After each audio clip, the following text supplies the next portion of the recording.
शुक्र नेमत नेमत अफजो कुनाद कुफ्र नेमत नेमत नुकसा कुनाद। আল্লাহ বলেন লাইন শাকারতুম লাযীদান্নাকুম ওয়া লাইন কাফারতুম ইন্না আযাবী লাশাদীদ। বান্দা ও বান্দি, তুমি যে নেক কাজের সুযোগ পাইলাম, যদি কৃতজ্ঞ হও, শুকরিয়া আদায় করো, আমি আল্লাহ নিয়ামত বাড়ায় দিব। আর যদি না শুকরগুজার হও, আমার শাস্তি বড় কঠিন। আল্লাহু আকবার। এই জন্য দোস্ত, আজ নয় কাল একদিন বুঝে আসবে দিনের কথা, বুঝে আসবে কিনা। মানুষ আস্তে আস্তে আবার পিছনের দিকে যাওয়া শুরু করছে। একদিন মানুষ এই আধুনিকতা ছেড়ে আবার ইসলামের দিকে যাওয়া শুরু করবে। কথা ঠিক কিনা? মানুষ কিন্তু যাইতে শুরু করছে পিছনের দিকে। এই মুসলমান, আগে বাসের মধ্যে পিছনে আপনার সন্তানকে মাদ্রাসায় পাঠান, এগুলো কোনোদিন বাসে লেখা দেখি নাই, এখন লেখা দেখি। বাসের মধ্যে উপরে লেখা সুবহান আল্লাহ, আল্লাহু আকবার, আলহামদুলিল্লাহ। এসআর বাস, দামি দামি বাস। মুসলমান, লা ইলাহা ইল্লাল্লাহ মুহাম্মাদুর রাসূলুল্লাহ, বাসের এই মাথার থেকে ওই মাথায় সুন্দর করে খচিত করে লেখা সুবহান আল্লাহ। এগুলো একসময় এদেশে কল্পনাও করা যাইত না, কিন্তু এখন আল্লাহ আপনার সন্তানকে কোরআন শিক্ষা দেখ, বাসের নিচে পিছন দিয়ে লেখা। আপনার ছেলেকে মাদ্রাসায় পাঠান, এটা বাসের পিছনে লেখা। এটা কোনোদিন লেখা ছিল না। আগে লেখা ছিল আপনার সন্তানকে স্কুলে পাঠান, আপনার সন্তানকে বিদ্যালয়ে পাঠান, কিন্তু এখন লেখা আপনার ছেলেকে কোরআন শিক্ষা দেন, আপনার ছেলেকে মাদ্রাসায় পাঠান। কতক্ষণ ঠিক কিনা? মানুষ বুঝতেছে যে সন্তানদের নীতি নৈতিকতা চরিত্রের কি পরিমাণ অবক্ষয় ঘটেছে। এই অবক্ষয় থেকে যদি বাঁচাইতে হয়, একমাত্র কোরআন শিক্ষা করা ছাড়া কোনো বিকল্প নাই। কতক্ষণ ঠিক কিনা? এই জন্য এখন এগুলো বাসের মধ্যে লেখা শুরু। মানুষ দুনিয়ার লাইনেও এখন পিছুর দিকে তাকাইতেছে, আখিরাতের লাইনেও এখন পিছনের দিকে তাকাইতেছে, কারণ জানে যতই সামনে আগাবো, যতই আধুনিকতা, এতই ধ্বংস। কতক্ষণ ঠিক কিনা? যত কোরআনের দিকে যাব, এতই আমাদের জন্য মঙ্গল হবে। কতক্ষণ ঠিক কিনা? হে মুসলমান, এক সময় মানুষ সর্ষের তেল খাইতো। কতক্ষণ ঠিক কিনা? সর্ষের তেল বাঙ্গায় ওই তেল দিয়ে, অল্প একটু তেল দিয়ে মাইকে তরকারি পাকাইতো, খাইতো মানুষ। এই সর্ষের তেল মানুষ ভুলে সোয়াবিন ধরছে। সোয়াবিন ধরার পর গ্যাস্ট্রিকে অ্যাস্ট্রিকে নানান রোগে আক্রান্ত হওয়ার পর এখন ডাক্তাররা বলতেছে আবার যদি বাঁচতে চাও সর্ষের তেলে যাও। কথা ঠিক কিনা? মাঝখানে সরিষার তেল কেউ কিনতো না, সরিষার দাম কমে গিয়েছিল। এখন ইদানিং আমার সরিষার তেলের বিশাল চাহিদা। কথা ঠিক কিনা? আবার এখন বোতলজাত হইয়া 2 লিটার সরিষার তেল আমার আজকে আমি 2 লিটার সরিষার তেল কিনছি 500 টাকাতে। 500 টাকা। হয়তো সিরাজগঞ্জ একটু কম হবে, এদিকে শস্যের আবাদ বেশি, হয়তো 400 টাকা হবে। ঠিক না? 400 টাকা। কিন্তু আমরা ঢাকায় আজকে কিনছি, আমি আজকে 500 টাকা দেয়া 2 লিটার সর্ষে কিনছি। কেন? আমি সোয়াবিন তেল খাবো না। সোয়াবিন তেলে গ্যাস্ট্রিক হয়, অ্যাসিড হয়, নানান রোগে আক্রান্ত হয়, এবং চর্বি বাঁধে, পেটের মধ্যে চর্বি হয়, হার্ট ব্লক হয়, নানান রোগ। আবার মানুষ সর্ষের তেলে দিয়ে যাইতেছে। কথা কোন ঠিক কিনা?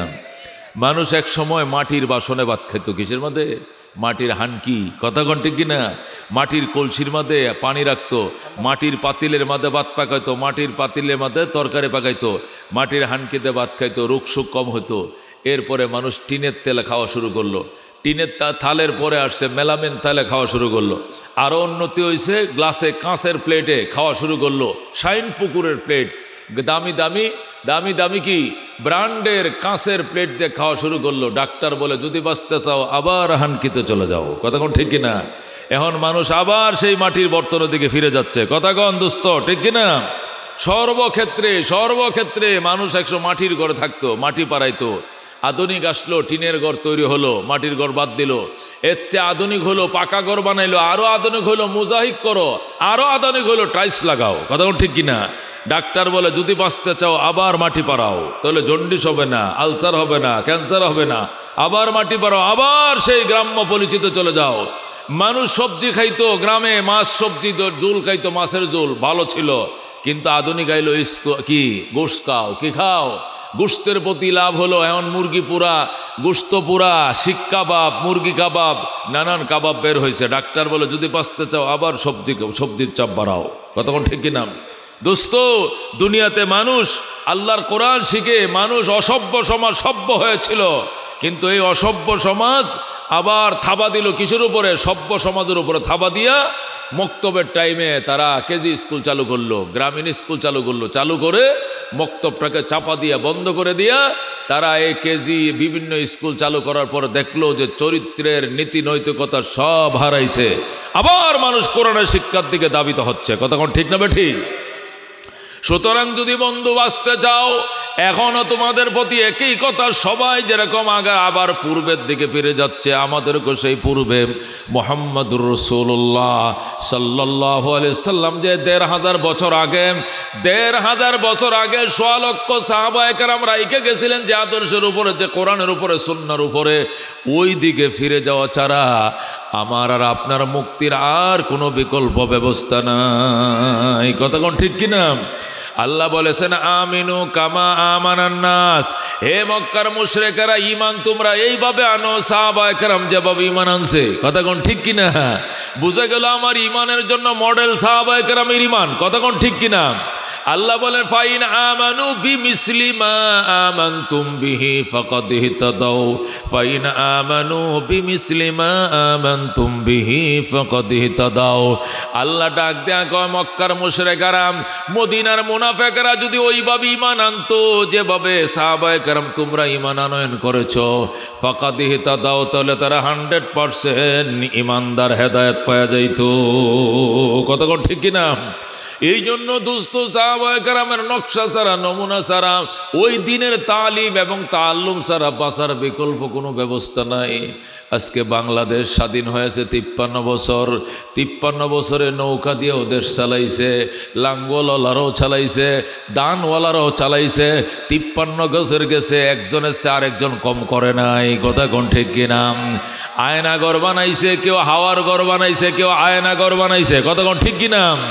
একের পর শুধু ঘর বানাইছে। সব মার্কা দেখা শেষ, এখন হবে আল কোরআনের বাংলাদেশ। কথা ঠিক কিনা? সব মার্কা দেখা শেষ, শেষবার হবে আল কোরআনের বাংলাদেশ। কথা কোন ঠিক কিনা? লাঙ্গলওয়ালা 2 টার্ম ক্ষমতায় ছিল, দানওয়ালা 2.5 টার্ম ছিল, নৌকাওয়ালা 3.5 টার্ম ছিল। কথা কোন ঠিক কিনা? একবার পরীক্ষামূলকভাবে আল্লাহর কোরআনকে সংসদে একবার পাঠায়া দেখো, বাংলার সমাজ জান্নাতের সমাজ হয়ে যাবে। কথা কোন ঠিক কিনা? কারণ কোরআনের মধ্যে যে এলেম আছে ও দুস্থ, ওই এলেম দিয়ে যদি দেশ চালাও, হেলেমে ভরে যাবে দেশ। কথা কোন ঠিক কিনা? এলেম আর হেলেম দুইটা যখন একত্রিত হবে, দুনিয়ার জাহিলি সমাজকে যেরকম ওমরে জান্নাতের সমাজ উপহার দিয়েছিল, এমন সমাজে আবার আসবে। কথা কোন ঠিক কিনা? যে সমাজের মানুষ তো দূরের কথা, পশুরা পর্যন্ত একজন আরেকজনের উপরে বৈষম্য করবে না। সিংহ আর হরিণ এক গাঁটে পানি পান করছে। হরিণ ডাক দিয়া বলে সিংহরে, মামা আগে তো আপনাদের অত্যাচারে জঙ্গলে থাকতে পারি নাই, এখন তো বাগিনাদের খবর হলো না, ঘটনা কি? সিংহ কয়, কথা কম বলো, হযরত ওমরের শাসন চলছে। এখন ওমরের শাসন চলছে, এদিক সেদিক দেখানোর সুযোগ নাই। ওমর যদি খবর পায়, ফাঁসায় মাঝে বেত লাগাইব, এই শাসন সহ্য করার ক্ষমতা নাই। এই জন্য মানুষ বৈষম্য দূরে করবে দূরের কথা, একটা পশু পর্যন্ত একটা পশুর উপরে বৈষম্য করার সাহস পায় না। কথা কোন ঠিক কিনা? একটু আগায় বসেন, জায়গা হচ্ছে না। মহব্বতের সাথে লা ইলাহা ইল্লাল্লাহ, লা ইলাহা ইল্লাল্লাহ, লা ইলাহা दुर्फेशानी ने तरीक़त रोको दरिया कर दिया, दिल को रोशन कर दिया, आँखों को बीना कर दिया। ला इलाहा इल्लल्लाह, इलाहा खुद न तेजो राह पर आओ, रोके हादी बन गए, क्या नजर थे जिसने मुर्दों को मसीहा कर दिया। ला इलाहा ইল্লাল্লাহ লা ইলাহা ইল্লাল্লাহ লা ইলাহা ইল্লাল্লাহ মুহাম্মাদুর রাসূলুল্লাহ সাল্লাল্লাহু আলাইহি ওয়াসাল্লাম। আমরা ঈমানদার, আমাদের সর্বশেষ কথা আমরা ঈমানদার। কথা কোন ঠিক কিনা? আমার পরিচয় নৌকা নয়, আমার পরিচয় লাঙ্গল নয়, আমার পরিচয় দান নয়, আমার পরিচয় লা ইলাহা ইল্লাল্লাহ মুহাম্মাদুর রাসূলুল্লাহ। কথা কোন ঠিক কিনা? আমি মুসলমান, আমার পরিচয়। কথা কোন ঠিক কিনা? এই জন্য আমার আত্মমর্যাদা আছে, আমার সম্মান আছে। কথা কোন ঠিক কিনা?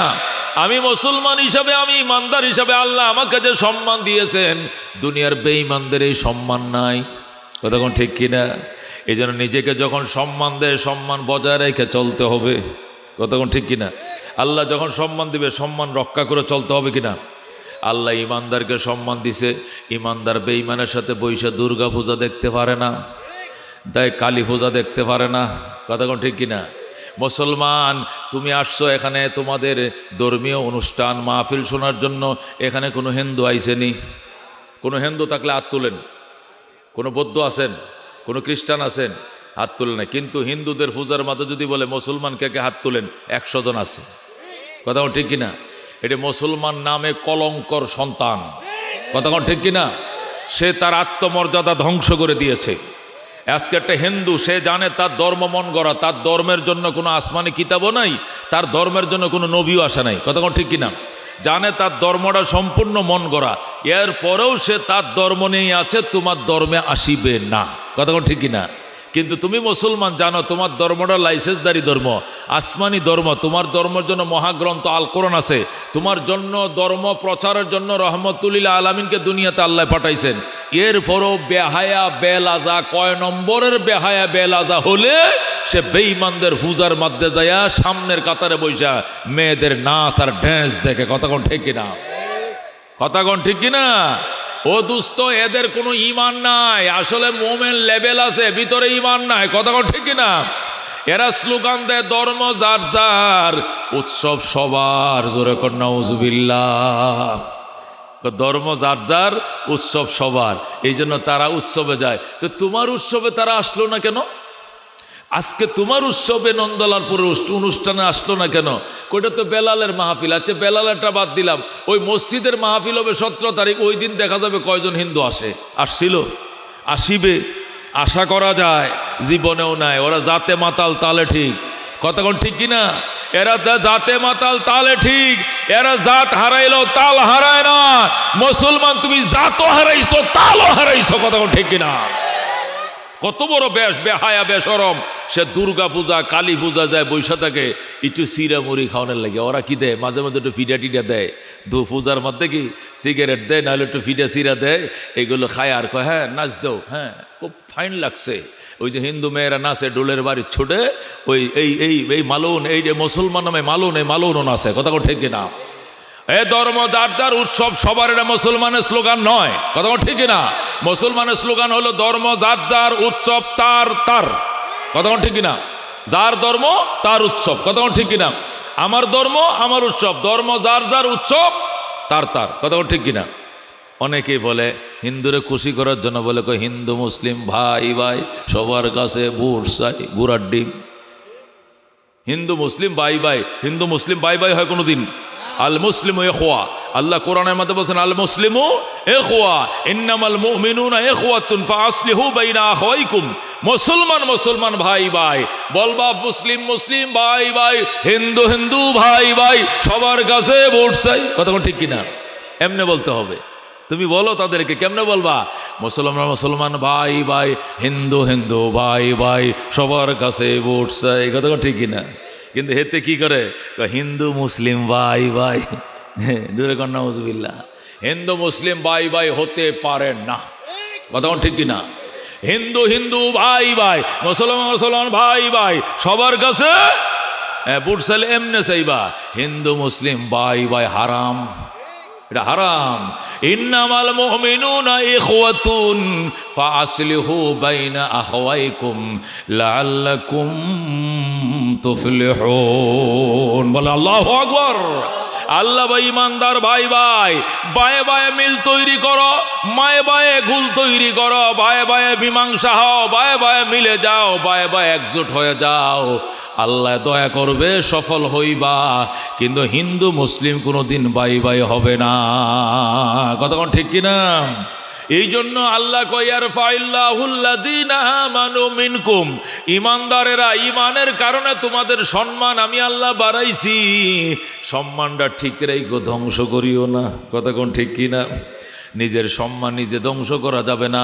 আমার দাড়ির একটা সম্মান আছে, টুপির একটা সম্মান আছে, আমার যে নাম রাখছে আব্দুল্লাহ আব্দুল করিম করে আমার বাবা মা, এটারও তো ইজ্জত আছে। এই ইজ্জত নিয়ে দুর্গা পূজায় বসা এটা মানায় না, ঠিক কিনা? আমার কাইটা টুকরা করে ফেললো, আমি পূজায় যাব না। কথা কোন ঠিক কিনা? একে বলে মুসলমানের সন্তান। কথা কোন ঠিক কিনা? ও দোস্ত, এই জন্য আল্লাহ কয় তোমাকে ইমানের কারণে সম্মান দিয়েছি, এই সম্মানটা তুমি রাইখো দোস্তরে। তুমি যদি শস্যের দানা বরাবর ইমান নিয়ে তুমি কবরে যাও, দুনিয়া সমান 10টা দুনিয়া বরাবর জান্নাত আল্লাহ তোমাকে দিবে। কিন্তু দিবে নি হিন্দুরে, হিন্দুরে দিবে, বৌদ্ধরে দিবে, খ্রিস্টানরে দিবে। আল্লাহর কোরআন বলে ওয়ালা ইয়াদখুলুনাল জান্নাতা হাত্তা ইয়ালিজাল জামালু ফি সাম্মিল খায়াত। বলেন আল্লাহু আকবার। আল্লাহ বলেন ওয়ালা ইয়াদখুলুনাল জান্নাতা, কোন হিন্দু, কোন বৌদ্ধ, কোন খ্রিস্টান, কোন কাফের, কোন কমিউনিস্ট, কোন নাস্তিক এতদিন জান্নাতে ঢুকতে পারবে না হাত্তা ইয়ালিজাল জামালু ফি সাম্মিল খায়াত। আল্লাহ কয় যেদিন সুইয়ের ছিদ্র দিয়া উট ঢুকবে, ওই দিন জান্নাতের গেট দিয়া বেঈমান ঢুকবে। সুই চিনেন? সুই চিনেন? কারা কারা চিনেন সুই? কি করে সুই দিয়ে কি করে? খেতা না, কাপড় সেলাই। খেতা ছাড়া আর অন্য কাপড় সেলাই না, যে কোনো কাপড় চুপড় সেলাই করে। কথা ঠিক কিনা? আচ্ছা, এই সুইয়ের পিছন দিয়ে একটা ছিদ্র আসেনি, এটাতে কি করে? সুতা ঢুকায়। কি ঢুকায়? সুতা ঢুকায়। আচ্ছা, এই ছিদ্রটা দেখে জামাল ঢুকবে। জামাল জামাল যারা সৌদি আরব গেছেন, সৌদি গেছেন, এরকম কেউ আছেন? যায় নাই কেউ। জামাল বলা হয় ষাঁড় উটকে। গরুর মাঝে যেরকম ষাঁড় আছে, উটের মাঝেও কি আছে? ষাঁড় আছে, মর্দ উট আর কি। বড় তাজা মোটা উট, 3 জন লোক লয়ে যাইতে পারে, 12 মন বোঝা টানতে পারে। একটা ঘোড়ায় 6 মন বোঝা টানতে পারে। কয় মন? বাংলাদেশে একটা ঘোড়া কয় মন নিতে পারে? 6 মন। আর একটা উট নিতে পারে 12 মন। কয় মন? 12 মন উট একটা বোঝা টানতে পারে একটা উট। এই একটা উট কি এই যে সুইয়ের ছিদ্রতে ঢুকবে? এই সুইয়ের ছিদ্র ঢুকবে?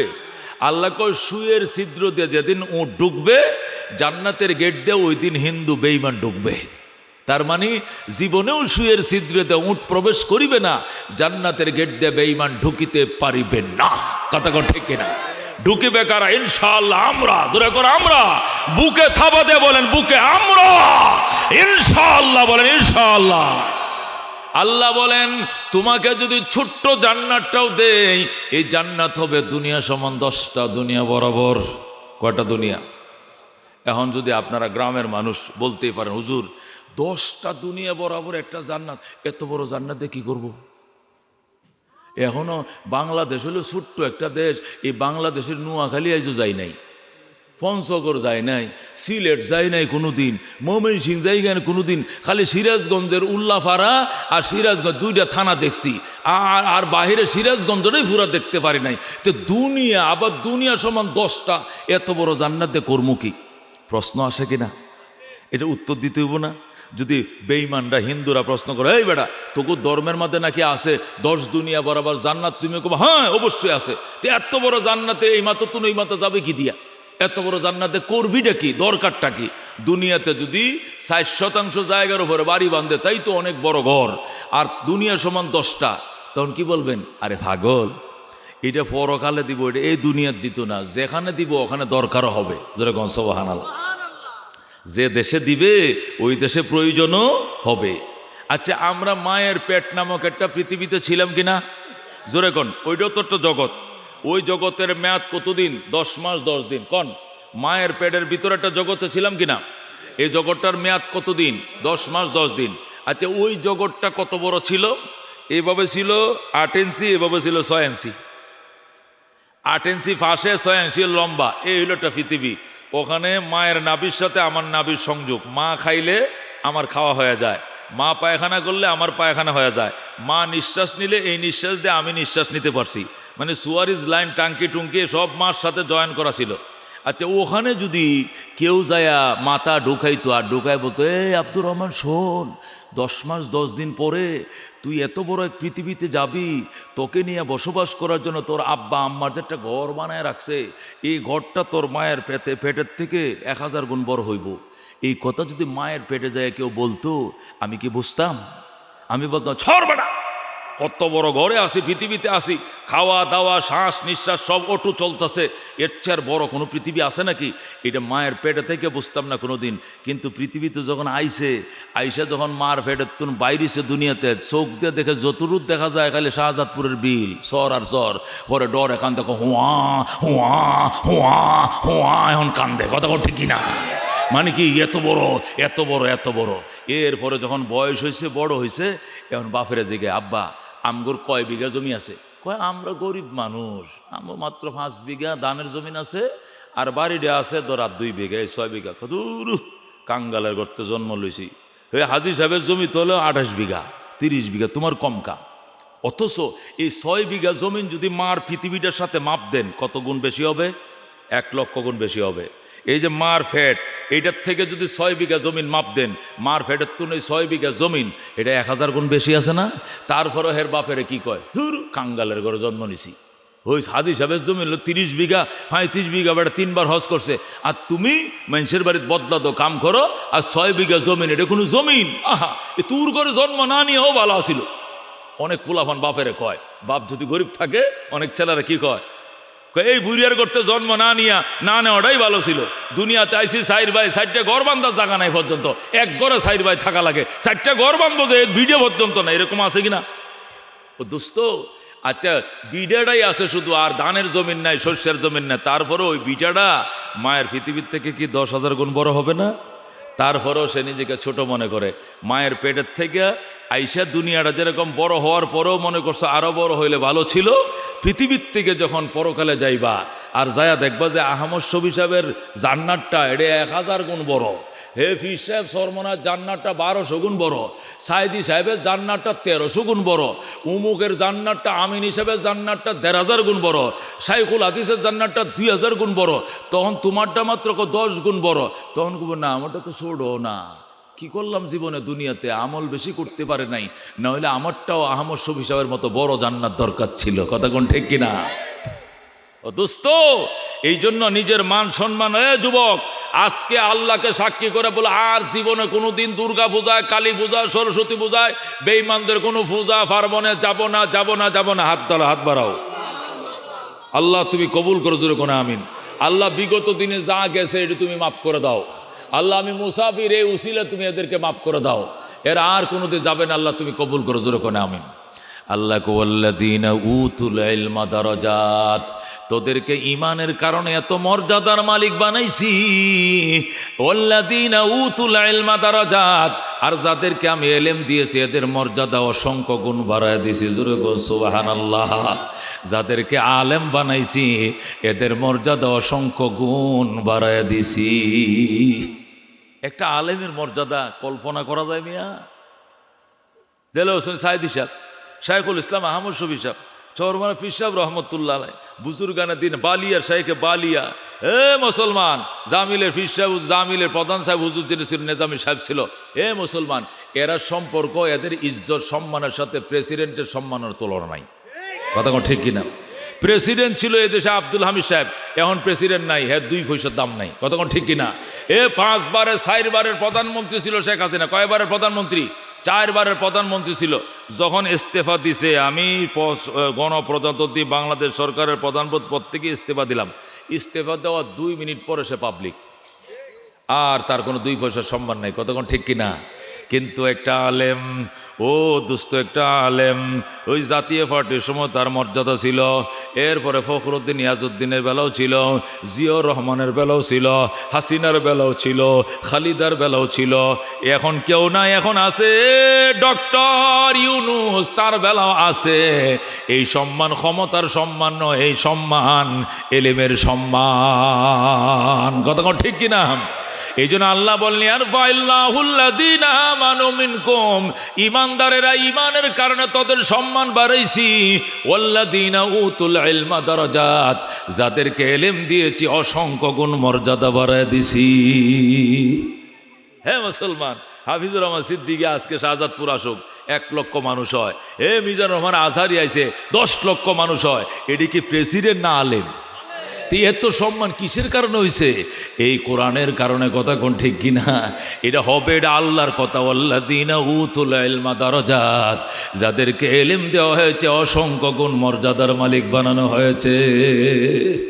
ইরাকের প্রেসিডেন্ট নাম হারুন রশিদ। কি নাম?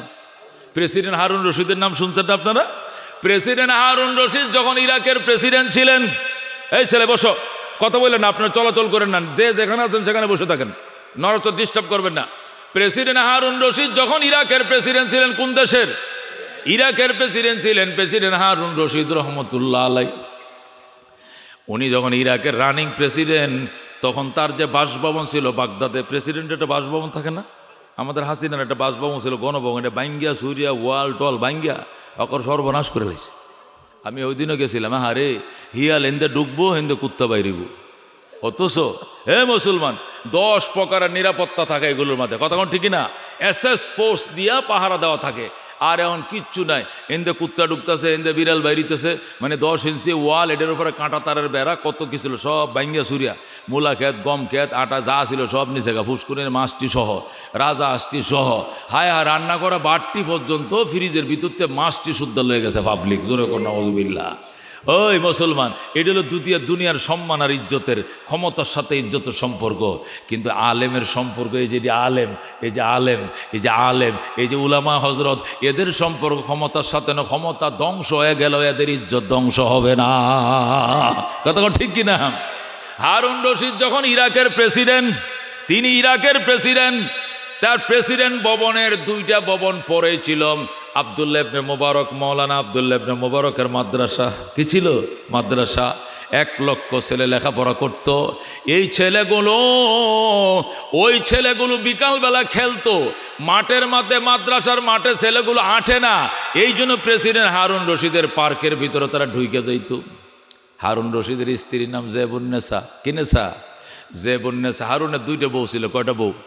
একটা বউয়ের নাম ছিল জেবুন্নেসা, আর একটা বিবি জুবাইদা। আর একটা নাম কি? বিবি জুবাইদাটা দিনদার ছিল। জুবাইদা কি ছিল?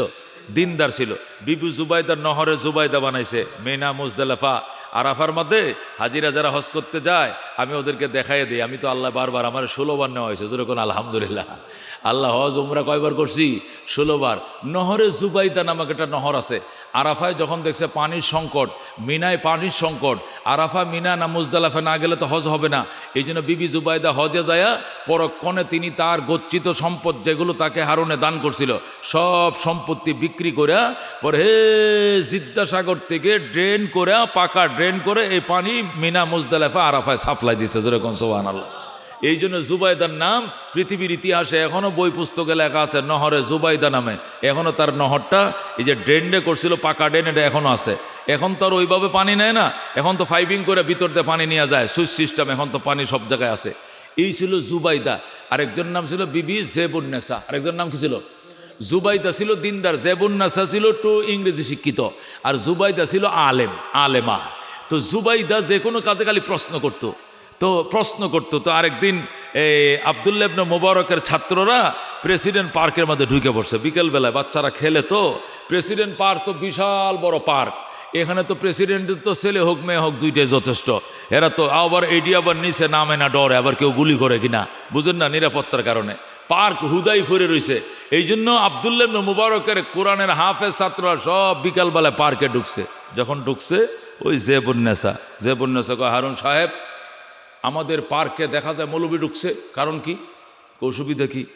খেলবে বিকেলবেলায়, খেলে চলে যাবে, কোরআনের পাখিরা খেলুক, পার্ক তো এমনি পড়ে রয়েছে, আমাদের বাচ্চারা তো দোতলাতে নিচে নামেও না, খালি পড়ে আছে, খেলাধুলা করুক। কয় না, এটা নিরাপত্তার জন্য ঝুঁকি। কি করতে হবে? কয় দিক দিয়ে গ্রিল লাগাই দাও, যাতেও মাদ্রাসার ছেলেরা আমাদের পার্কে ঢুকতে না পারে। হারুন রশিদ ডাক দেখো, জেবুন্নেসা, জ্ঞানী মেয়ে মনে করেই তোমাকে বিয়ে করেছিলাম, আমি জানতাম না তোমার ভিতরে জ্ঞান বলতে কোনো কিছু নাই, তুমি কি বলতে চাও? ও যে বন্যেসা, তামাম ইরাকবাসীদের রাস্তা বন্ধ করতে পারি, কিন্তু উলামায়ে কেরামের রাস্তা বন্ধ করার ক্ষমতা আমার নাই। আল্লাহু আকবার। আমি আলেমদের রাস্তা বন্ধ করতে পারবো না। যে বন্যেসা কয় তুমি রাস্তা বন্ধ করতে পারবা না, মানে তোমার ক্ষমতা নাই, ক্ষমতাই নাই। যে বন্যেসা বলে তাহলে তোমার কাছে আমার প্রশ্ন, কি প্রশ্ন? তাহলে তোমার ক্ষমতা বেশি না হুজুরের ক্ষমতা বেশি? তুমি বড় নাকি আব্দুল্লাহ ইবনে মুবারক মাওলানা আব্দুল্লাহ বড়? তুমি বড় না সে বড়, বলো। আল্লাহু আকবার। হারুন রশিদ ডাক দেখো, যে বন্যেসা আগে একবার ফাউল করছো, এখন আবার একটা ফাউল করছো। আগে খাইছো হলুদ কাঠ, এখন খাইবা লাল কাঠ। আরেক প্রশ্ন করলে খেলার থেকে তুমি আউট। কতক্ষণ ঠিক কিনা? প্রথম ফাউল করলে ফুটবলে কি খায়? হলুদ কাঠ। পরে ফাউল করলে এর পরের বার খেলার থেকে আউট। কতক্ষণ ঠিক কিনা? তুমি প্রথম হলুদ কাঠ খাইছো কেন? তুমি বলছো রাস্তা বন্ধ করে দিতাম। আমি ফাউল প্রশ্ন তুমি করলা কেন? ইরাকের গোটা ইরাকবাসীর রাস্তা, 10 কোটি ইরাকবাসীর রাস্তা বন্ধ করতে পারবো, কিন্তু মৌলবীদের রাস্তা বন্ধ করার ক্ষমতা আমার নাই। সুবহানাল্লাহ। দিলাম তোমার প্রশ্নের উত্তর, আবার প্রশ্ন করলা, তাহলে তুমি বড় না তুমি হারুন রশিদ, তুমি প্রেসিডেন্ট বড় নাকি মৌলবী আব্দুল্লাহ ইবনে মুবারক বড়? তুমি কার সাথে কাকে তুলনা করো? হে যে বন্যেসা, তুমি আবার ফাউল করছো। তুমি কার সঙ্গে কাকে তুলনা করো? যদি তামাম দুনিয়া ভরে যায় হারুন রশিদ দিয়া, কোটি কোটি হারুন রশিদকে যদি এক পাল্লায় উঠাও, আর আব্দুল্লাহ ইবনে মুবারকের জুতার তলের বালুগুলো যদি এক পাল্লা উঠাও, আব্দুল্লাহ ইবনে মুবারকের জুতার তলির বালুগুলোর ওজন আল্লাহর দরবারে বেশি হবে। কারণ সে আলেম, সে আলেম। যে বন্যেসা কো এটা যুক্তিতে বুঝাইতে হবে, তুমি এমনি গদ বান্ধা ওয়াজ করলে হবে না, দলিল দিয়ে বলো। যে হারুন রশিদ ডাক দেখো, শোনো যে বন্যেসা, আমি president Harun Rashid. President Harun Rashid, president নমরুদের দনের ওয়ারিস পাইছি, প্রেসিডেন্ট কারুনের দনের ওয়ারিস পাইছি, প্রেসিডেন্ট সাদ্দাতের দনের ওয়ারিস পাইছি, প্রেসিডেন্ট ফেরাউনের দনের ওয়ারিস পাইছি, আর আব্দুল্লাহ ইবনে মুবারক দু জাহানের বাদশা রহমাতুল লিল আলামিনের দনের ওয়ারিস পাইছে। কার দন দামি বেশি? ফেরাউনের দনের দাম বেশি না নবীর দনের দাম বেশি? যে যেটা করে সে তার ওয়ারিসদার। মনে করো আপনাদের ইউনিয়নের চেয়ারম্যান, যিনি বর্তমানে চেয়ারম্যান নাই, পলাইছে, এই জায়গায় নির্বাচিত হলে আরেকজন বসবে। কোথায় অফিস করবে? যেখানে আগে চেয়ারম্যান যে ইউনিয়ন অফিসে বইতো, এই অফিসে নতুন চেয়ারম্যান বসবে। এই চেয়ারম্যান চলে গেলে নতুন চেয়ারম্যান যিনি আসবে, উনিকে আলাদা অফিস বানাবে না, ওইটাতেই বসবে। কেন? উনি উত্তরাধিকারী সূত্রে পরের চেয়ারম্যান আগের চেয়ারম্যান থেকে ওয়ারিসানা পাইছে। আগের চেয়ারম্যান যে চেয়ারে বসতো, পরের চেয়ারম্যান একই চেয়ারে বসবে, একেই ইউনিয়ন অফিসে অফিস করবে। কথা কোন ঠিক কিনা? কারণ পরের চেয়ারম্যান আগের চেয়ারম্যান থেকে এই চেয়ারটা ওয়ারিশ সূত্রে পাইছে, উত্তরাধিকারী। কথা কোন ঠিক কিনা? এটাই ওয়ারিশ বলা যায়। তাই প্রেসিডেন্ট হিসাবে প্রেসিডেন্ট মুজিবের চেয়ারে বসছে প্রেসিডেন্ট জিয়া, জিয়ার চেয়ারে বসছে প্রেসিডেন্ট এরশাদ, এরশাদের চেয়ারে বসছে কি কে? খালেদা জিয়া, খালেদা জিয়ার চেয়ারে বসছে হাসিনা। এইভাবেই তো চলছে। কথা ঠিক কিনা? হারুন রশিদ ডাক দিয়া কয়, দুনিয়ার প্রেসিডেন্ট ছিল নমরুদ, তামাম পৃথিবীর বাদশাহের ছিল সাদ্দাত। আমি প্রেসিডেন্ট হারুন রশিদ প্রেসিডেন্ট সাদ্দাতের দনের ওয়ারিস পাইছি, প্রেসিডেন্ট কারুনের দনের ওয়ারিস পাইছি। আর আব্দুল্লাহ ইবনে মুবারক মাওলানা সাহেব, উনি রহমাতুল লিল আলামিনের দনের ওয়ারিস পাইছে। সুতরাং দুইটা দন কি সমান? দুইটা দন সমান। একটা মদিনার দন, এটা আসমানি দন, আর একটা আবু জেহেলের দন, মূর্খের দন, এটা ফেরাউনের দন, অভিশপ্ত দন। কথা কোন ঠিক কিনা? এই জন্য হারুন রশিদ ডাক দেখো, যে বুন্নেসাম, তুমি কি এখন আলেম চিনো না? আলেম এই আব্দুল্লাহ ইবনে মুবারক দু জাহানের বাদশার দনের ওয়ারিস পাইছে। যে বুন্নেসাই কয়, প্রমাণ কি? যুক্তি দিলে হবে না, দলিল দাও।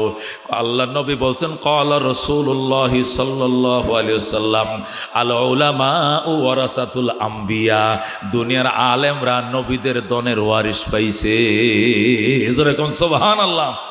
এই জন্য বন্ধু, উলামায়ে কেরাম অত্যন্ত দামি।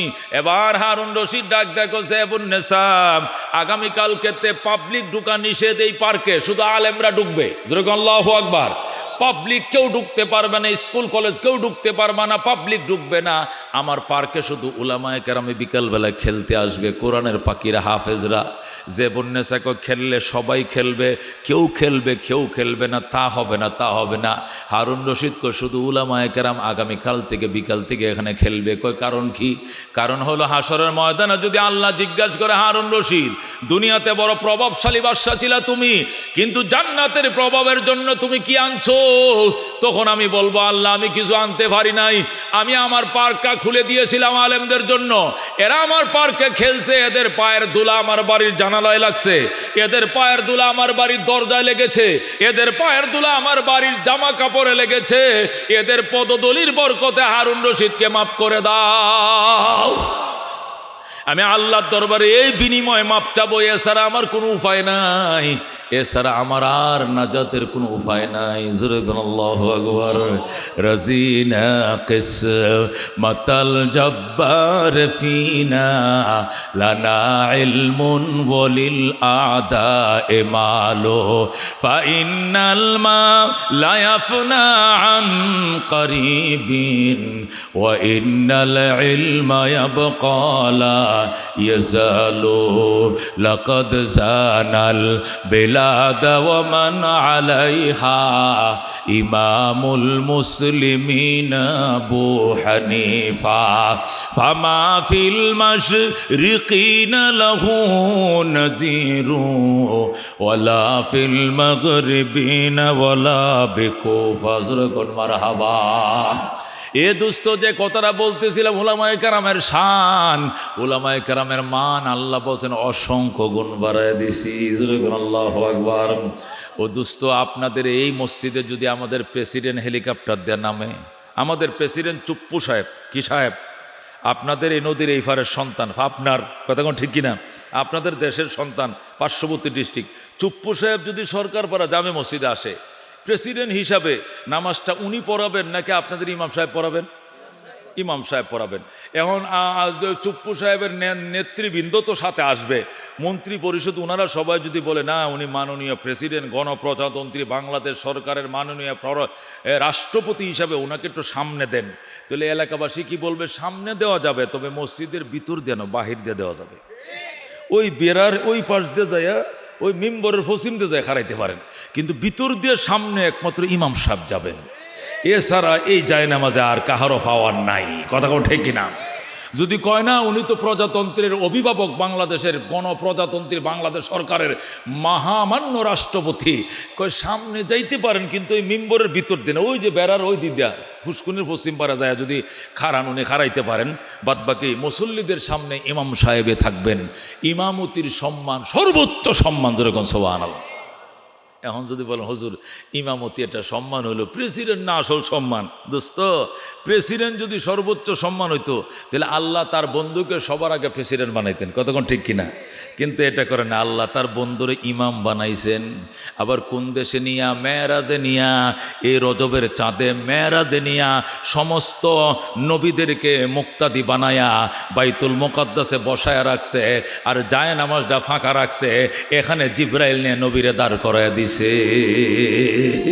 রসুল বলেন ফা আম্মানি জিবরিলু, জিব্রাইল আমাকে ইমাম বানাইছে। যায়া দেখি আদম থেকে ঈসা নবী পর্যন্ত সমস্ত নবীরা বাইতুল মুকাদ্দাসে কাতারবন্দি করে বসা, একটা তিল দাঁড়ানোর জায়গা ফাঁকা নাই।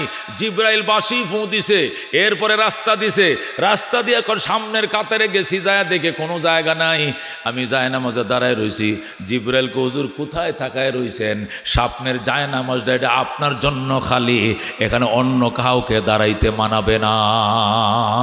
আল্লাহু আকবার। নবী কো আমি যাই নাই, নিজে যাই ইমামতি করে নাই। ফাম্মানি জিবরিলু, জিব্রাইল নিজে আমার ইমামতির জায়গা দাঁড় করাইছেন। জিব্রাইল আমারে ফাটাইছেন, জিব্রাইল ফাটা নাই, জিব্রাইলের পিছন দিয়ে আল্লাহ ধাক্কা দিছে। আল্লাহ কইছে দে আমার বন্ধুরে। কতক্ষণ ঠিক কিনা? বাইতুল মুকাদ্দাসে নিয়া সমস্ত নবীদেরকে ইমাম বানায়া সেখানে ইমামতি করাইছেন নবীকে দিয়া। এর চেয়ে উচ্চ সম্মানের চেয়ে মর্যাদা সম্পন্ন পোস্ট এই জগতে আরেকটা নাই। এই পোস্ট হলো ইমামতির পোস্ট। এই পোস্টটা এই দুনিয়াতে আল্লাহ উলামায়ে কেরামকে দান করেছে। কথা ঠিক কিনা? এটা প্রেসিডেন্ট পাবে না, এটা প্রাইম মিনিস্টার পাবে না, যে কোনো মিনিস্টার, মন্ত্রী, সচিব, উপসচিব তারা পাবে না। এটা কোরআনওয়ালাদের জন্য, কোরআনওয়ালাদের জন্য, হাদিসওয়ালাদের জন্য আল্লাহ মর্যাদা দান করেছে। কথা ঠিক কিনা মুসলমান? ও দোস্ত, আল্লাহ তার বন্ধুকে বাইতুল মুকাদ্দাস নিয়ে ইমামতি করাইছে, সর্বোচ্চ সম্মান। কথা ঠিক কিনা? এই জন্য আল্লাহ বলছেন ওয়াল্লাযীনা উতুল ইলমা দারাজাত, যাদেরকে ইলম দিয়েছে ওদেরকে অসংখ্য মর্যাদার মালিক বানাইছি।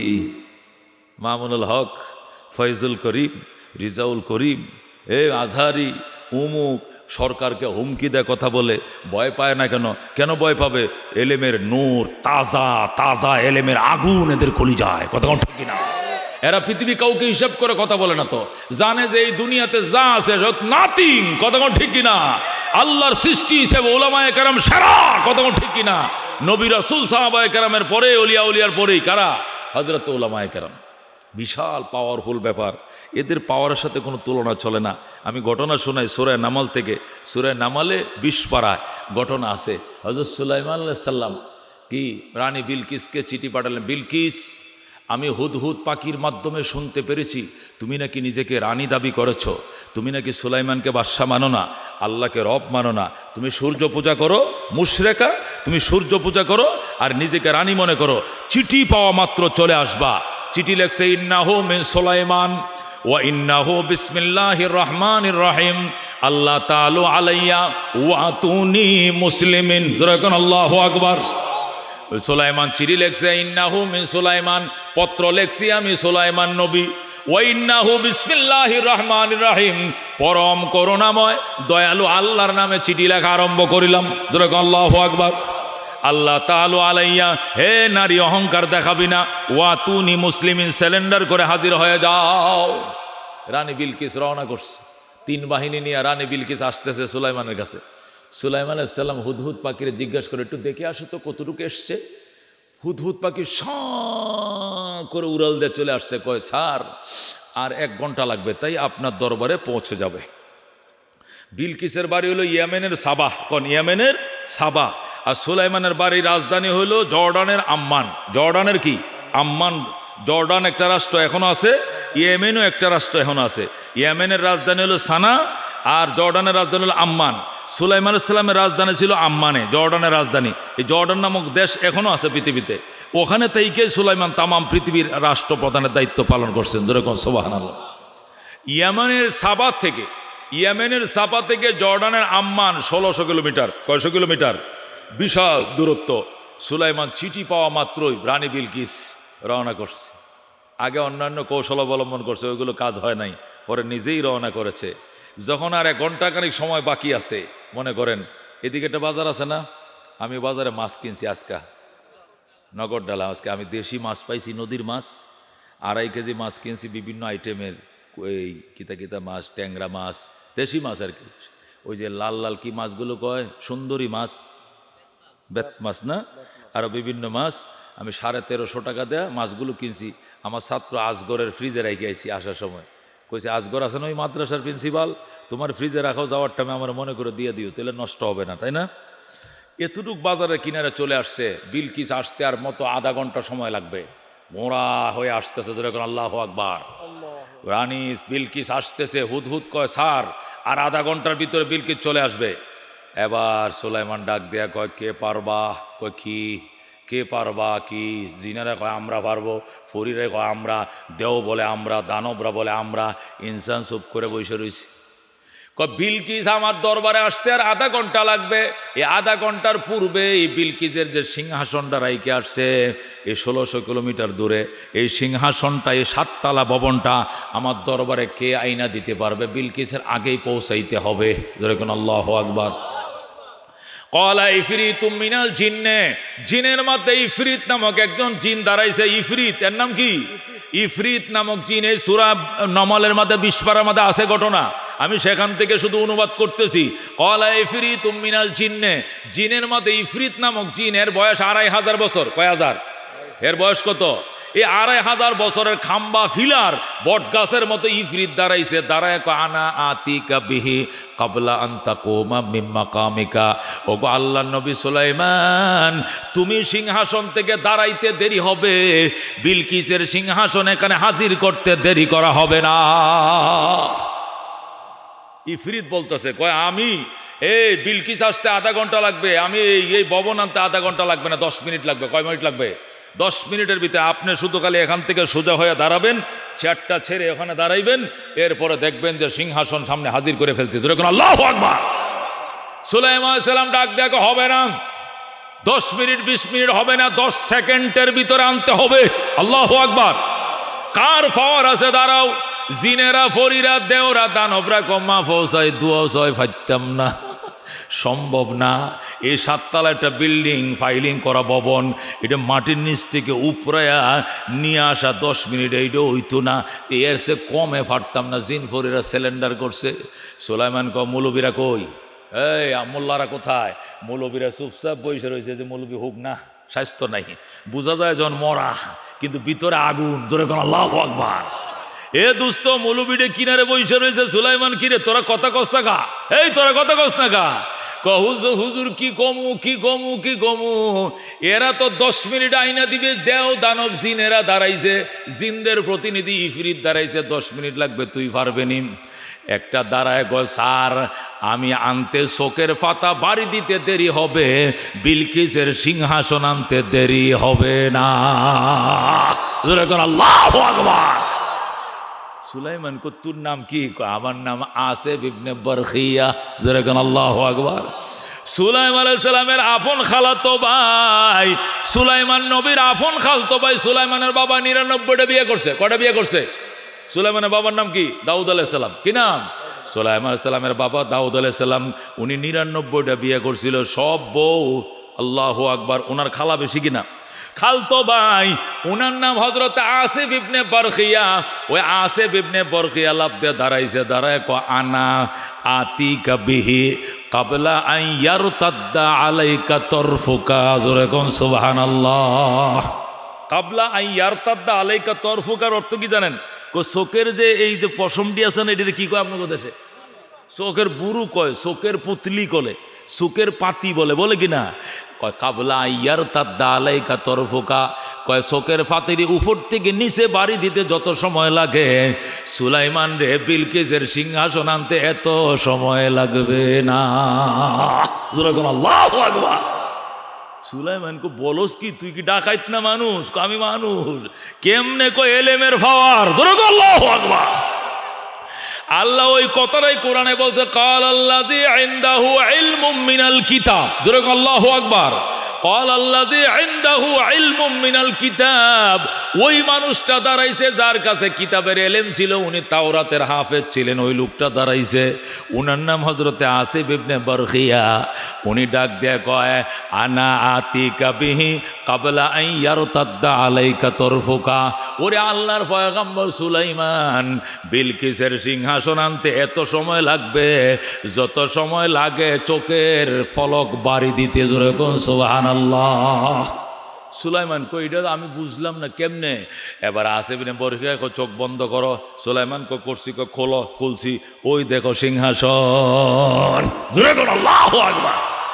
رزينا قسمة الجبار فينا لنا علم وللأعداء مال فإن الماء لا يفنى عن قريب وإن العلم يبقى لا يزال لقد زان البلاد ومن عليها إمام المسلمين أبو حنيفة فما في المشرقين له نذير ولا في المغربين ولا بكفر مرحبا।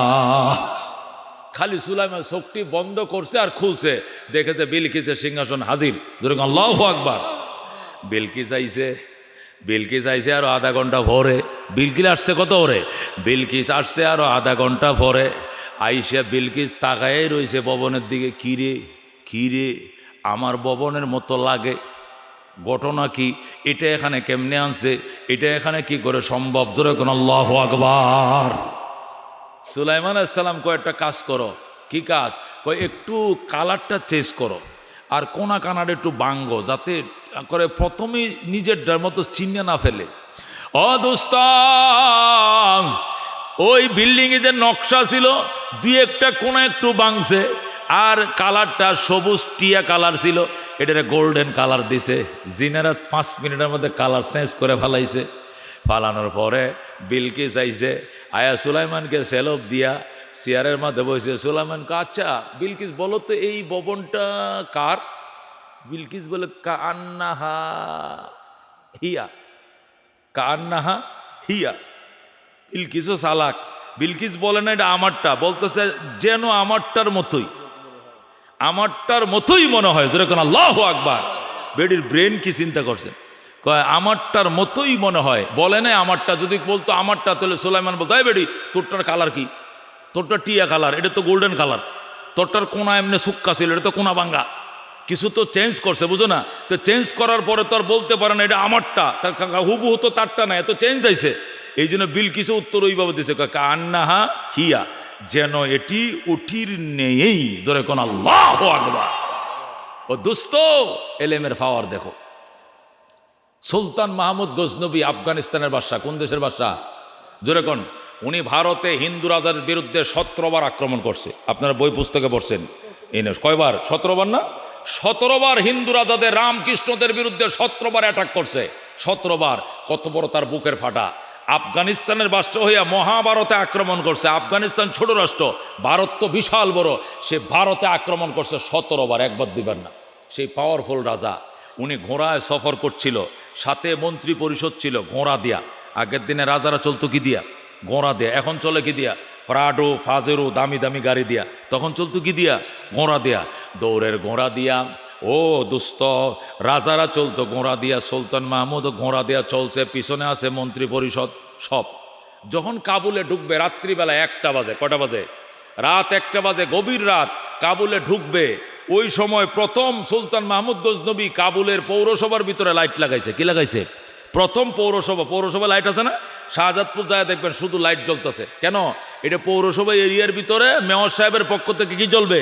লাইট জ্বলবে। এটার বিল কে দিবে? সরকার দিবে। এই জন্য আবার প্রত্যেক বাড়িওয়ালা পৌর ট্যাক্স দিতে হয়। কারণ দুইটা কাজ, একটা লাইট জ্বলবে আর একটা পানির সাপ্লাইয়ের ব্যবস্থা থাকবে, আর একটা ময়লার গাড়িওয়ালা সকালে এসে কি নিবে? ময়লা নিয়ে যাবে। এটি পৌরসভার কিছু সুবিধাও আছে, পৌরসভার আলাদা ট্যাক্স আছে। আপনার জমিনের দলিল করলে যে ট্যাক্স, তার চেয়ে পৌরসভার ট্যাক্স আরো 5 গুণ বেশি। কথা ঠিক কিনা? আপনার জমিনের যে দাম, পৌরসভার জমিনের দাম আরো 5 গুণ বেশি। কথা ঠিক কিনা? পৌরসভার আলাদা সুবিধা আছে, অসুবিধা আছে। যা হোক, সুলতান মাহমুদ গজনবী রহমতুল্লাহ পৌরসভার লাইট লাগাইছে। প্রথম এরকম লম্বা লম্বা লাইট, ব্যাটারির সাহায্যে নতুন পৌরসভার লাইট লাগাইছে। তো রাত্রিবেলায় যখন সে কান্দাহার থেকে কাবুলে ঢুকবে, কাবুলে ঢুকার টাইমে, আমার কথা কি আপনারা বুঝেন? আমি তো সিরাজগঞ্জের ভাষা জানি না, আমার বাড়ি ঢাকায়। কোথায়? আমি আমার মতো বলতেছি, আপনারা কি বুঝতেছেন? আচ্ছা, যা হোক। তো সুলতান মাহমুদ গজনবী আফগানিস্তানের বাদশা, উনি কাবুল শহরে যখন ঢুকবেন, রাত বাজে 1টা। কটা? 1টার থেকে 2টা, গভীর রাত। গভীর রাতে কুয়াশাও পড়তেছে। আফগানিস্তান তো হিলটেক্স এলাকা। কি এলাকা? পাহাড়ি এলাকা। আমাদের এটা তো পাহাড়ি এলাকা না। আফগানিস্তান কি এলাকা? তো পাহাড়ি এলাকার মধ্যে তো কুয়াশা বেশি পড়ে, বরফ পড়ে। কতক্ষণ ঠিক কিনা? প্রচণ্ড ঠান্ডা। এই প্রচণ্ড ঠান্ডার মধ্যে শীতের কাপড় মুড়াইয়া তিনি ঢুকবেন রাজধানীতে। হঠাৎ করে দেখে একটা ছেলে কোরআন শরীফ পড়তেছে, এইভাবে হাতে কোরআন শরীফ নিয়ে পৌরসভার লাইটের নিচে বসে কোরআন পড়তেছে। যেরকম আল্লাহু আকবার। এই যে কোরআন পড়তেছে, অন্যদিকে কোনো খেয়াল নাই, শুধু পড়তেই আছে, পড়তেই আছে। হাফেজ ছেলেরা দেখেন না, এমনি ঝুলতে থাকে আর পড়তে থাকে, পড়তে আছে। সুলতান মাহমুদ গজনবী ঘোড়ার উপর থেকে দৃশ্যটা দেখলেন, ঘোড়া থামাইলেন, থামাইয়া ঘোড়ার থেকে নামলেন, নেমে ছেলেটাকে বুকের সাথে জড়ায় ধরলেন। সুবহানাল্লাহ। বললেন, তোমার বাড়ি কোথায়? ওই যে পাশের গ্রামে। তুমি এখানে কি করো? এখানে কি করো? আমি এখানে কি করি? আমি কোরআন পড়ি। তুমি মাদ্রাসায় না পড়ে এখানে পৌরসভার লাইটের নিচে বসছো কেন?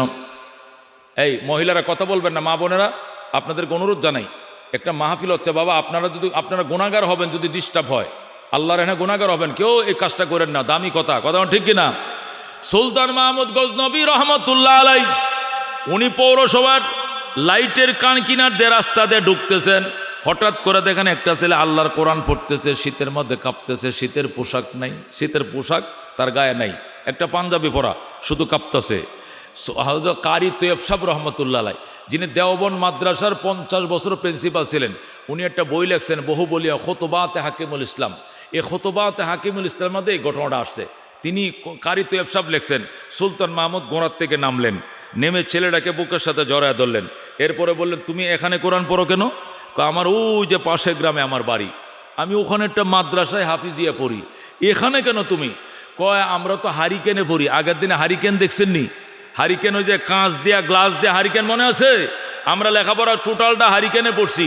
পরে না বাংলাদেশে কারেন্ট আইছে, 90-এর পরে না কারেন্ট আসছে। 90-এর আগে কারেন্ট ছিল না, শুধু শহরে কিছু বিদ্যুৎ ছিল, গ্রামে ছিল না। হারিকেন দেওয়ার কুফি বাতি দেওয়া দিন কাটছেন, কথা কোন ঠিক কিনা? সেরাক বাতি দেয়া, হাত বাতি দেয়া।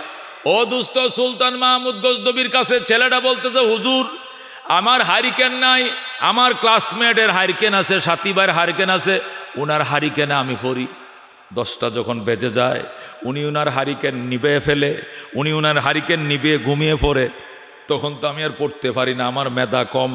10টার মধ্যে আমার একটা পৃষ্ঠা বিনা লুকমা মুখস্থ হয় না।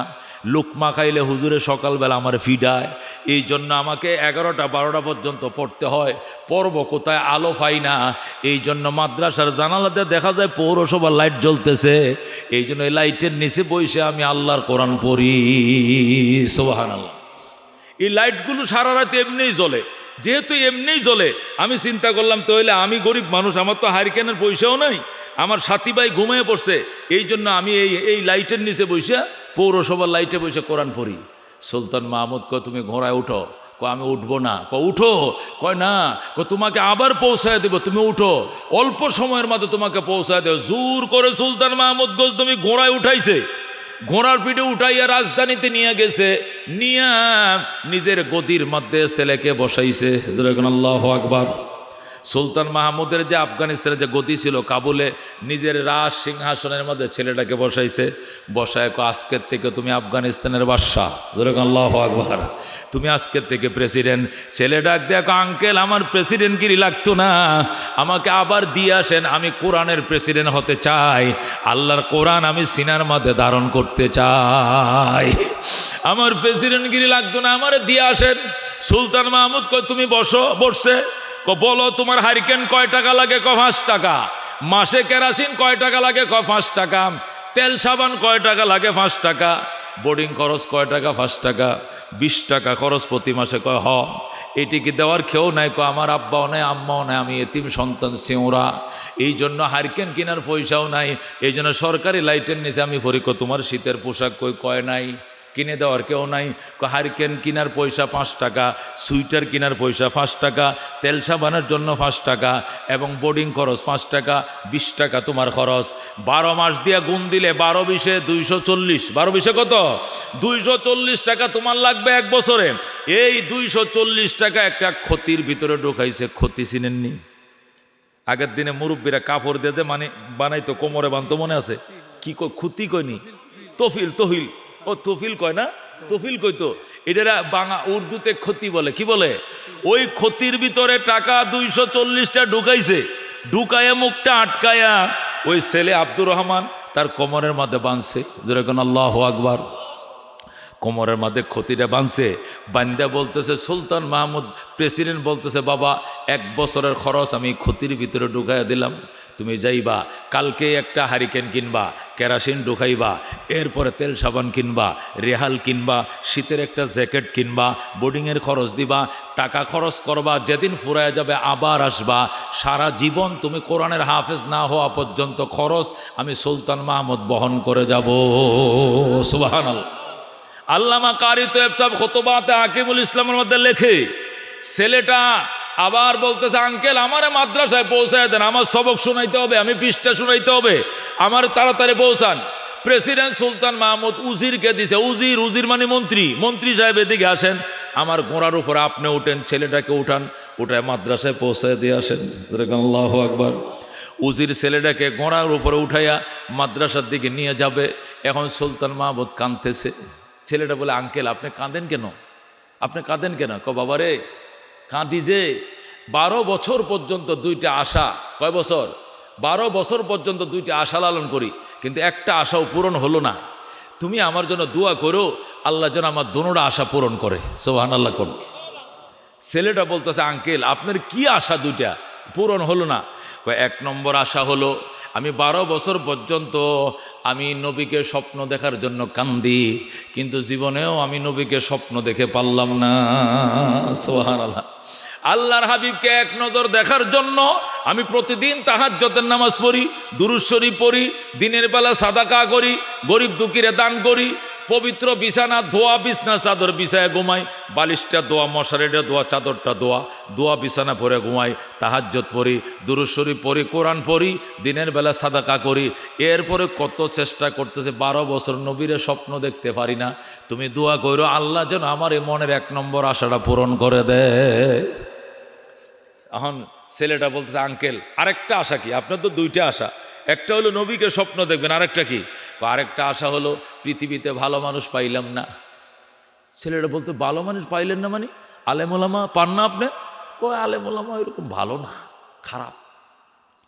ছেলেটা বলতেছে, আঙ্কেল এই কথাটা তো আপনার কাছে ভালো পাইলাম না, এই জন্যই মনে আপনি নবীকে দেখেন না। আলেম ওলামা যদি ভালো না হয়তো এই জগতে ভালো মানুষটাকে আমাকে বলেন। আমি নিজেই তো আলেম হওয়ার জন্য, হাফেজ হওয়ার জন্য এই যে পৌরসভার লাইটের নিচে বসে রয়েছি রাত্রিবেলা।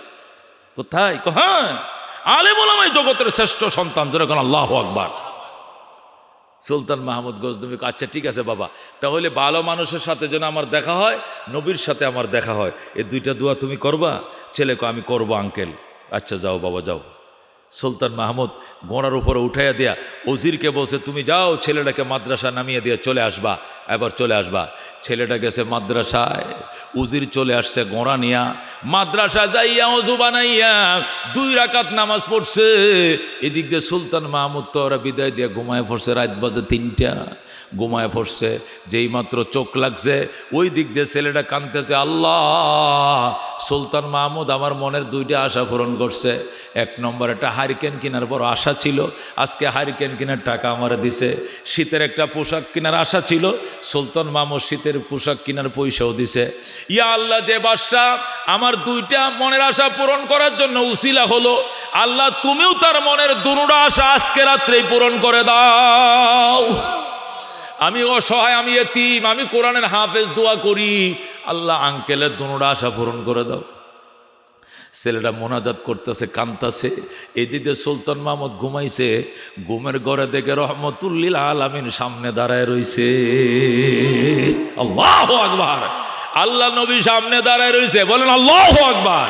সুলতান মাহমুদ গজনবী নবীর চিন্নে ফেলাইছে, নবীরে দেখা মাত্র বুঝে ফেলাইছে উনি নবীজি। সুলতান মাহমুদ নবীরে সালাম জানা, আসসালাতু আসসালামু আলাইকাম ইয়া রাসূলুল্লাহ, আসসালাতু আসসালামু আলাইকা ইয়া হাবিবাল্লাহ। ওগো আল্লাহর হাবিব, আপনি আল্লাহর হাবিব? নবী কহ, আমি আল্লাহর হাবিব। আপনাকে 12 বছর পর্যন্ত দেখার জন্য কান্দি, কিন্তু আপনি দেখা দেন না, আজকে কি মনে করে দেখা দিলেন? আল্লাহু আকবার। নবী কিচ্ছু বলে না, নবী চুপচাপ শুধু হাসে, নবী মুস্কি মুস্কি হাসে। সুলতান মাহমুদ জিজ্ঞাসা করে, হুজুর আমি তো আজকের থেকে নয়, আমি 12 বছর পর্যন্ত আপনাকে দেখার জন্য কান্দি, কিন্তু কোনোদিন দেখা দেন নাই, আজকে কি মনে করে দেখা দিলেন? নবী কিচ্ছুই বলেন, নবী শুধু হাসে। সুলতান মাহমুদকে নবী কথা বলেন না কেন? নবী কয়, চুপ বেটা, দেখা দেই নাই তো দেই নাই, আজকে দিয়েছি, মন চাইছে দেখা দিছি, বাস তোমার আশা তো পূরণ হয়েছে। আচ্ছা ঠিক আছে হুজুর, তাহলে প্রথম আশা পূরণ হলো, নবীকে দেখলাম, আলহামদুলিল্লাহ। এখন 2 নম্বর আশা হলো, পৃথিবীর ভালো মানুষ তো পাই না, একটু ভালো মানুষের ঠিকানা দিয়ে যান। নবীকে বলে একটু ভালো মানুষের ঠিকানা বলে যান, সকালবেলা তার কাছে যাব, ভালো মানুষ, তার জুতাগুলো আমি সোজা করব। নবী ডাক দেখো, সুলতান মাহমুদ নিজের অনেক পণ্ডিত মনে করো, অনেক চালাক মনে করো, তোমার তো জ্ঞান নাই, তুমি কি এখনো ভালো মানুষ চিনো নাই? কয় চিনি নাই। হে সুলতান মাহমুদ গজনবী, 12 বছর পর্যন্ত কান্দো, আমি নবী তোমার দেখা দেই না, কিন্তু আজকে ভালো মানুষকে একটু সাহায্য করছো, তার হারিকেন কেনার টাকা দিছো, তার বোর্ডিংয়ের খরচ দিছো, কেরাসিন কেনার টাকা দিছো, এটা সুইটার কেনার টাকা দিছো। যেই মাত্র ভালো মানুষটা হাত বাড়াইছে, আল্লাহ আল্লাহ তার মনের আশা পূরণ করে দাও। এই ছেলেটা হাতটা বাড়ানোর সাথে সাথে আমি মদিনায় টিকতে পারি নাই, দেখা দিয়ে দিছি। যেরকম আল্লাহু আকবার। তুমি কি এখনো চিনো না এই ভালো মানুষ কাকে বলে? নিজের ফাঁকনা মনে করো, আলেমদেরকে ভালো মনে হয় না। নাস্তিকরা যেরকম বলে মৌলবীরা বড় খারাপ, কথা কোন ঠিক কিনা? কমিউনিস্টরা নাস্তিকরা বলে আলেমরা আরো খারাপ, বলে কিনা? ওই সুলতান মাহমুদ, তুমি তো নাস্তিকের মতো, এটা কি কথা বললা? তুমি 12 বছর ধরে নবীরে দেখার জন্য কাঁদতেছো, আমি দেখা দেই না। আজকে ভালো মানুষ যেহেতু হাত বাড়াইছে এই জন্য আমি দেখা দিছি, নতুবা দেখা দিতাম না। এখনো তুমি ভালো মানুষ কারে চিনো না? আরে পাগল, আমি নবী হাদিসই তো বইলে আসছি, খাইরুকুম মান তাআল্লামাল কুরআন ওয়া আল্লামা। তোমাদের মধ্যে সবচেয়ে ভালো মানুষ হলো ওই মানুষ যে নিজে কোরআন শিখে অন্যকে শেখায়। যেরকম সুবহানাল্লাহ।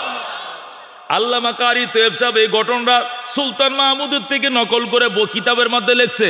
এরপরে লেখছে, আমাদের আকাবেরদের অভিজ্ঞতা থেকে বলছি, এই কোরআনের হাফেজদের আলেমদের খাবারের ব্যবস্থা যারা করবা, এদের একটা জামা কাপড় যারা সিলাই দিবা, এদেরকে যারা একজিল কোরআন শরীফ দিবা, বাবা তুমি হাফিজি খানায় পড়ো, তোমার একজিল কোরআন শরীফ দিলাম 500 টাকা দেহা দিয়া তোমাকে একটা রেহাল বানায় দিলাম, তোমার একটা রমজান মাস একটা জুব্বা বানায় দিলাম, তোমার একটা পাঞ্জাবি বানায় দিলাম, তোমার 250 টাকা দিয়ে শীতের একটা কম্বল কিনে দিলাম গরিবের সন্তান। এই যে দিয়া যদি তুমি নিয়ত করো, আল্লাহ তোমার কাছে আর কিছু চাই না, একটাই চাই, তোমার নবীরে দিদার দাও, তোমার নবীরে দেখতে চাই। নবীকে দেখার নিয়তে যদি কেউ দাও, অসহায় বাচ্চাদেরকে দুনিয়ার জীবনে নবীরে স্বপ্ন না দেখে তোমার মরণ হবে না, হবে না, হবে না। আল্লাহর নবীরে কেউ যদি স্বপ্ন দেখে, তার উপরে শাফাত ওয়াজিব হয়ে যাবে। যেরকম সুবহানাল্লাহ। নবীর যার জন্য শাফাত করবে, এই জান্নাত ওয়াজিব হয়ে যাবে। কতক্ষণ ঠিক কিনা? নবীর শাফাত কারা কারা চান? নবীর এক নজর দেখতে মন চায়? হাত নামান। আমার মনে আছে এই ঘটনা পড়ছে আজ থেকে 21 বছর আগে। কয় বছর আগে? 21 বছর আগে যখন এই ঘটনা খুতবাতে হাকিমুল ইসলামে পড়লাম, তখন আমি যে বোর্ডিংয়ে যে খাবার খাইতাম, আমি তো মাদ্রাসায় পড়াই, মাদ্রাসা থেকে আমার খাবার দেয় না, এই খাবারটা তখন থেকে আমি আর খাই না। না খাইয়া একটা এতিম ছেলেরে দিয়ে দিছি, গরিব ছেলে এই খায়, আলেম হওয়ার পরে আরেকটায় খায়, এটা আলেম হওয়ার পরে আরেকটায় খায়, এভাবে আমি দিয়েছি। প্রথম যে ছেলেটাকে দিয়েছি, ছেলেটার নাম শাহ আলম। কি নাম? এই শাহ আলম যখন 6 মাস এই খাবারটা খাইছে, হঠাৎ করে আমি একদিন দেখতেছি, আমি এক পাহাড়ের পাশে, কোথায়, এক পাহাড়ের ঢালে দাঁড়িয়ে আছি। পাহাড়ের ঢালের মধ্যে মাটিগুলো লাল মাটি। কি মাটি? পাহাড়ি লাল মাটি। এই মাটির মধ্যে মানুষ গম ক্ষেত করছে। গম ক্ষেত আছে না? গম ক্ষেত করছে। গমগুলো পাকছে, পাকিয়া করে হলুদ হয়ে গেছে। বাতাসে গমগুলো কিছু পড়ে গেছে, কিছু দাঁড়ায় আছে, শীষগুলো কিছু পড়ে গেছে। আমি গম ক্ষেতের মধ্যে পাহাড়ের ডালে দাঁড়ায় রয়েছি। হঠাৎ করে শুনতেছি ওখানে আব্দুল কাদের জিলানি এসে, আব্দুল কাদের জিলানি এসে। আমি দৌড়াই আব্দুল কাদের জিলানিরে দেখতে গেলাম। যায়া দেখি সাইরো কিনারে ওলিয়া গেরাও দে বসে রয়েছে। আমার কাছে মনে হচ্ছে যেন খাজা মঈনুদ্দিন চিশতি, উসমানে হারুনি, মালেক বিন দিনার, হাসান বসরি, রাবিয়ার বসরি মনে হয় সব বসা। মাঝখানে মাথার চুল নেয় তাল্লসোলা একটা এত বড় দাড়িওয়ালা লোক, উনি আব্দুল কাদের জিলানি। সুবহানাল্লাহ। আমি বলতেছি সুবহানাল্লাহ, সুবহানাল্লাহ, আলহামদুলিল্লাহ, আলহামদুলিল্লাহ। আমি খুব চিল্লাইতেছি, মানে আমি খুব আনন্দিত হয়েছি। মানুষ কয় কি? আমি যে আব্দুল কাদের জিলানি দেখছি, যে আমি খুব আনন্দিত। বলতেছে বুকা, ওই দিকে নবী বসে রয়েছে, ওই দিকে যা। পরে এখান থেকে দৌড় দিয়ে ওই দিকে গেছি, যাইয়া দেখি ওখানে সাহাবায়ে কেরাম আল্লাহ নবীরে গোল করে লিয়ে বসে রয়েছে। যেরকম সুবহানাল্লাহ। সেখানে যে ওই দৃশ্য আল্লাহ আমাকে দেখাইছে, আল্লাহর হাবিবকে দেখছি। যেরকম আল্লাহু আকবার। এরপরের থেকে আমি আর বোর্ডিংয়ের খাবার খাই না, এটা গরিব ছেলেদেরকে খাইতে দেই। যেরকম আল্লাহু আকবার।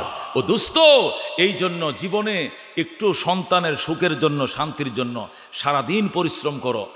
সর্ষে বুনতাছ, ধান বুনতাছ, এই বুনতাছ, কত কিছু করতাছ নিজের জান্নাতের জন্য, নিজের নবীর শাফাতের জন্য। কার কার মন আশা আছে? হাত বাড়াও দেখি। নবীকে এক নজর দেখার আশা কার কার আছে? হাত বাড়াও। লিল্লাহ তাকবীর, লিল্লাহ তাকবীর। না হাত নামাও। নবী